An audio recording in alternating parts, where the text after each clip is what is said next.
those are the categories of people to enjoy privilege. Now, when we go to the Parliamentary Powers and Privileges Act, Section 2 protects members from civil or criminal proceedings for parliamentary actions. It means members are free to talk as much as they want, freely, without interference from everyone. But this does not mean that you can talk carelessly. You need to be decent. You can even tell lies if you want, and you will not be prosecuted. But I think it is right that you talk the truth, you talk decently, and when you err, the speaker or other members will always bring you to order, or you may be charged for contempt or whatever. I want to talk a bit of this because we have been talking about seniority here. For me, I was here, but not as a member. I had more than 7 terms in Parliament. And so we used to see what was happening.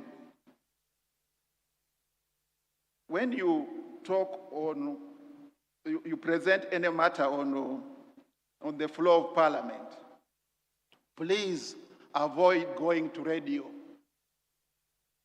Going to radio, this privilege is confined to you in Parliament and its committees. There you can say, well, there was a corrupt man and so on, but when you go out to the radios, community radios there and so on, my friend, you may be charged. You may be sued for defamation or whatever. So you must be very careful on what you say elsewhere. You will not be protected. But you could perhaps, if you have an authoritative document, perhaps the Auditor General's report or whatever, you could talk about it, but be careful where you tread.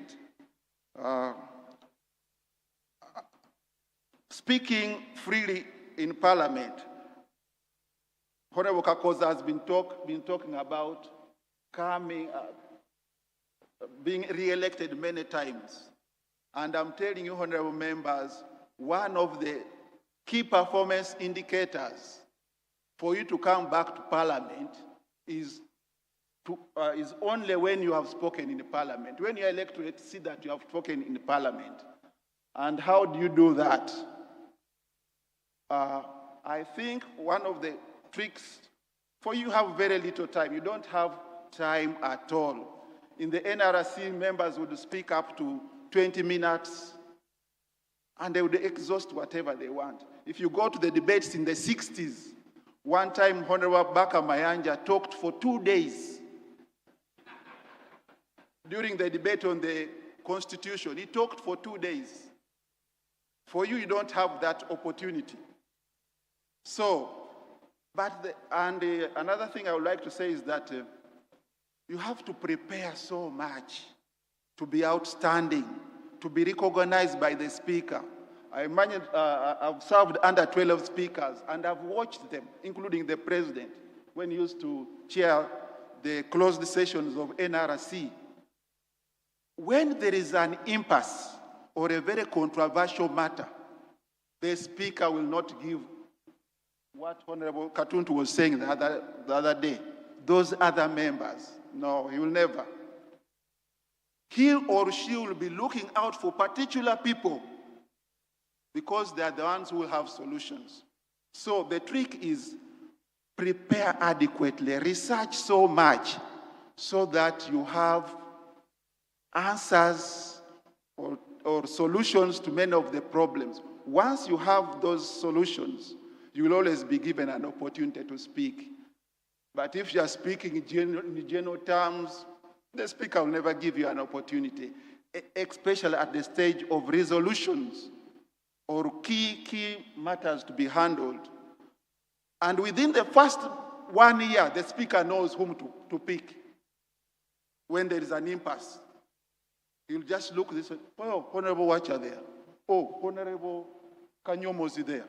Oh, Honorable. So that's the trick. But then the other trick also is use committees, the committee of the whole house. There you can speak as many times as you want in a committee of the whole house. Or the committee on, what do they call it? Committee of supply during the budget. You can speak as many times as you want, but the issue is you must have the points. Otherwise, you will be looked for by a certain organization called the AFRI, whatever it was, AFRI. They used to publish a list of those who are speaking or not speaking in the House. Let me also just quote for you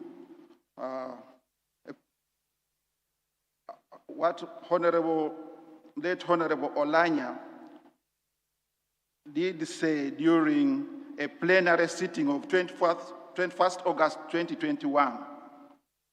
And this is very educative.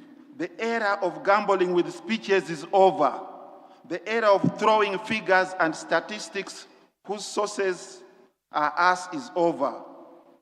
We want that when the people read the Hansard of this House, they should read it as an authoritative document that can be quoted by such as students and other people interested in knowing what is happening in this country.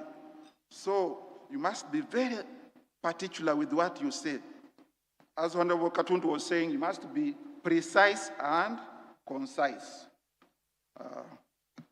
Section 3, members, as one of the privileges, members cannot be arrested for civil debt during sessions. That is when you are coming or going for committees or parliament or you are returning to your constituencies, you cannot be arrested for civil debt. But if it is criminal, you will be arrested. And members, honorable members, I know you have been having a lot of trainings and exposures right from Chankwazi and so on, and then the orientation. The major problem members have is on the criminal debt, on the criminal aspect, is finances. If you don't manage your finances well, you will be in trouble. In the 9th and 10th Parliament, there are members who are hiding there in the Parliament. Occasionally, they would walk up to 10 or 11 or 9 and ask the policemen manning the building, am I the last one here? Said, no. There are members there. There are members here who leave at 1 a.m. because they have dates. So manage your finances well, because issuing a bouncing check